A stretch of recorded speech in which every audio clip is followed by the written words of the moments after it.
Trending po ngayon itong post ni IZ Trazona Aragon o mas kilala bilang Sex Bomb IZ dahil sa post niya regarding sa kanyang anak na si Andre na recently lang ay pumasok na din sa pagiging drag queen sa screen name na Sofia. Sa post niya, ipinahayag niya ang kanyang damdamin bilang isang Kristiyanong ina na ang sabi nito sa kanyang anak, "I love you so much not to support you on things that will harm you." Siyempre, maraming bumatikos at hindi nakaunawa sa stand niya bilang isang ina na may takot at pagkilala sa Diyos. Kung papansinin nga yung buong post ni IZ, mapapansing napakaingat niya sa mga salitang ginamit para mabalanse ang kanyang pagmamahal at pagsalungat sa piniling buhay ng kanyang anak. Pero siyempre, ang papansinin ng maraming tao, hindi yung katwiran kundi yung hindi niya pagsuporta sa gusto ng anak. Marami pong sinabi si IZ sa post niya na para sa akin, may katwiran naman talaga.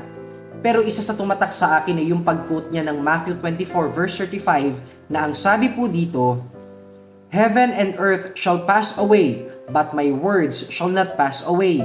Kaya pala ganun na lang yung pagtayo niya sa turo ng Biblia ay dahil naniniwala siyang sa pagsunod sa Diyos na siyang may alam ng lahat ng mabubuting bagay, doon magkakaroon ng katiyakan ng future ng kanyang mga anak. Sabi pa nga niya, ang dalhin niya ang kanyang mga anak sa Panginoong Hesus ay tinuturing niyang pinaka-best na pwede niyang ibigay sa kanila, higit sa kayamanan at ano pa mang bagay. For sure, bago po mag-post si IZ, alam niyang maraming babatikos at hindi makakaunawa sa kanya. Pero hanga ako sa paninindigan niya na manatili sa turo ng Biblia alang-alang sa ikabubuti ng kanyang anak. Akala man ni Andre at ng maraming tao na hindi nakakaintindi si IZ sa desisyon ng anak, isa lang ang malinaw sa kanya. Hindi magkakamali ang Biblia sa kung ano ang tama at makakabuti sa atin bilang tao, kaya dapat itong panghawakan at sundin. At tandaan po natin, ang muka ng totoong pagmamahal ay hindi lamang sa pagsuporta sa kung ano ang gusto ng anak mo.